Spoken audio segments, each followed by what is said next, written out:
हमारे अध्यक्ष जी ने हमारे कोषाध्यक्ष से कहा कि चंदे को बरेली मंडल में भेजो और इस पैसे को हम जो है ग्राम पदार्थ से भेजेंगे जो हमारा नहीं। लेकिन नाम क्या लेना तो जानते हैं, उस पैसे को यहाँ नहीं भेजा गया। काफी जद्दोजहद के बाद जब ईएफओ के वहाँ पे हम लोग धरना दे रहे थे तब वहाँ वो लीडरशिप नहीं मानी जाती। अरोड़ा जी त्याग, तपस्या और बलिदान के जीते जाते उदाहरण हैं आपके सामने। इन्होंने इस बरेली मंडल को ईपीएस 95 के इस संघर्ष को अपने तन मन धन से सींचा है और वो आज यहाँ तक पहुँचा हुआ है कि केंद्रीय नेतृत्व भी उसकी लीडरशिप की सराहना करता है। कृष्ण कल एक मीटिंग हुई थी, कुछ व्हाट्सएप पे भी न्यूज़ें आ रही थी। मैं इससे बड़ा आहत हूँ क्योंकि आम ईपीएस 95 का जो मेंबर है वो क्या सोच कर आता है इन मीटिंगों में। हमारे संगठन में पहले से वो राष्ट्रीय समय समिति में जो कि उन्होंने भाषण में डाला, तो ऐसा नहीं है। संगठन कितना बड़ी मेहनत बनने बात तो खड़ा नहीं करे। जब बनता है चार आदमियों में जब मैंने जाया हुआ था इसी रोड से लोगों ने मेरी गाड़ियाँ क्योंकि नेता जी का जो सवाल है कब मेरे साथ दिए थे। जब मैंने कहा कि थोड़ा याद नहीं क्या करना है, बोले नहीं आप कह दिया बनना तो बनना है। बोले हमने थोड़ा वहाँ पे जो 50 आदमी हो गई जितना विरोध कर रहे अभी आए फिर बुलाया। अगर मैं बुलाता है तो बदलाव दिया जो कल आए थे जो भी आया मैंने किसी केवल ये बताया 18 तारीख की पहले से मेरे संबंध में रही बात चलने की। हमने जब सदन में शामिल हुए थे कोर्ट कमेटी बनाई थी 20 आदमी, उन 22 आदमियों ने तय करा था कि हम प्रांत को पैसा नहीं देंगे, केंद्र को दे देंगे। प्रांत को 10,000 हमने पिछले दिया था, 11,000 और 1,128 12,128 रुपये हमने और पूरे बजट में 11, 12, 15, 20 जितने भी मंडल है मैंने जानता अगर दिया बजट में तो पूरे बजट की मंडलों में मिला तो कोई हमारा रखा नहीं बैठा।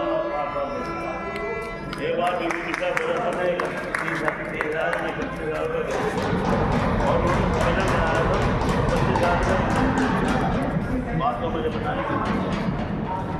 हमने सम्मेलन कराया, गवर्नर साहब को बुलाया। साथियों हम एक है का आवाज है, एक बनकर दिखाएंगे। अरोड़ा जी के साथ उत्तम है और रहेंगे। मैं श्री गुप्ता जी से ये अनुरोध करूंगा या तो ये अभी यहीं पर बात करें राष्ट्रीय अध्यक्ष महोदय से, कमांडर साहब से और इस मसले का हल निकालें, अन्यथा हम सब इस्तीफा देंगे। ऐसे उन्होंने बुल्ढाना में कार्यक्रम कराया हुआ, हम बरेली में भी करा दें, लेकिन कमांडर साहब को कमजोर करने वाली सब लोग हाथ उठाइए।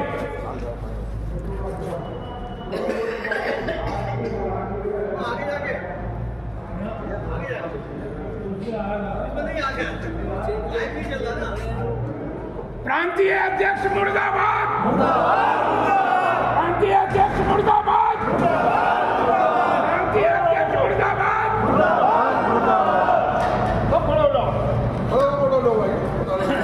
कुछ ऐसी है जिनकी वजह से हमें सफलता शीघ्र नहीं मिल पा रही है, लेकिन हमें ये उम्मीद है कि हमारा संघर्ष, हमारी एकता उन्हें बाध्य कर देगी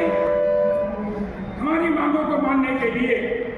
और जैसा कि पूर्व में कहा गया है कि जनवरी में शायद कोई निर्णय हो, हम उस निर्णय पर बहुत अगर उम्मीद नहीं रखते, लेकिन हम अपने संघर्ष पर जरूर उम्मीद और विश्वास रखते हैं। हमारा संघर्ष जारी रहना चाहिए, चाहे अरोड़ा जी के नेतृत्व में जो यहाँ पर बरेली मंडल के लोग इकट्ठे हुए हैं, आपका विश्वास ये दर्शाता है कि आपका नेतृत्व पर आपका कितना बड़ा विश्वास है। उस विश्वास के साथ विश्वासघात करने वाले के लिए यहाँ से निंदा प्रस्ताव जाना चाहिए। तो हमारा नेतृत्व कर रहे हैं, वो हमें क्या दिशा निर्देश कर रहे हैं, उनके विश्वास पर आता है। ये विश्वास के साथ बहुत बड़ा विश्वासघात किया गया है, जिस व्यक्ति ने भी किया हो, क्योंकि कुछ वैधानिक वैधता होती है कि अगर किसी व्यक्ति ने फ्रस्ट्रेटेड होकर या किसी दबाव में या किसी स्वेच्छा से इस्तीफा दिया, तो वरिष्ठ लीडरशिप को ये पूछना चाहिए कि श्रीमान जी आपने इस्तीफा किन कारणों से दिया है, क्या परेशानियां हैं, क्या दिक्कतें हैं आपको संगठन चलाने में। नहीं, उन्होंने अपनी महत्वाकांक्षा, उन्होंने अपने स्वार्थ को सबसे आगे रखकर वो किया जो उनके मन में था, जो उनके मन में था वो किया है, जो अत्यंत शर्मनाक है। एकता जिंदाबाद।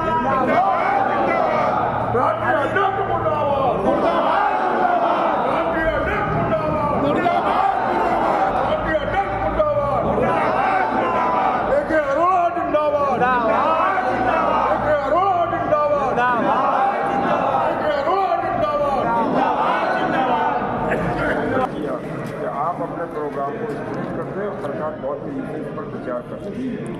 उससे पूर्व तो हम लोग ये कहते थे कि ये मूंगी बहरी सरकार है, कुछ नहीं सुनेगी। अब मूंगी बहरी सरकार के भी जवान पैदा हो गई है, तो अब ये आशा की किरण जाग चुकी है कि पैसे निश्चित बढ़ेगी और आप ये मान के चलिए पेंशन बढ़ेगी।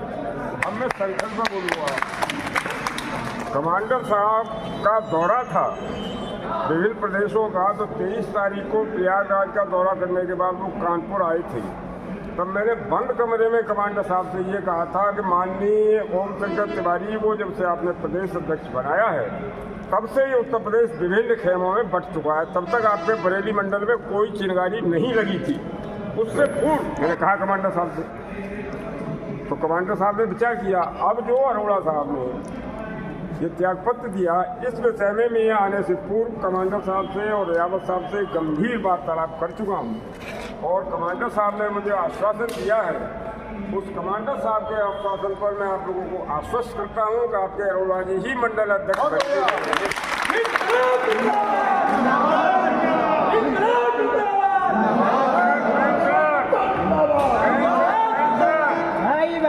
लड़के लेंगे भाई। मैं साथ ही ये भी कहना चाहूँगा और मैंने प्रयास भी किया है, लेकिन मुझे मेरा दुर्भाग्य है कि मुझे उसमें कामयाबी नहीं मिली। तो एकजुट रहिए, बरेली में एक ही मंडल अध्यक्ष रहेगा, गोपी शर्मा का गुट अलग नहीं रहेगा, उन्हें भी इधर मिलना पड़ेगा और मिल जाना चाहिए। आप लोग निश्चिंत रहिए। जो मैं यहाँ आने से पूर्व बहुत बारीकी से इस पर विचार कर चुका हूँ और राष्ट्रीय नेतृत्व को मैं अवगत करा चुका हूँ। राष्ट्रीय नेतृत्व को और मैं बताता हूँ, हम लोगों ने प्रूफ भी दी कि अगर अरोड़ा साहब को पुनर्स्थापित नहीं किया गया तो आधे से अधिक उत्तर प्रदेश पूर्ण हो जाएगा। आप समझिए, चलाइए। तो ये आप लोगों के द्वारा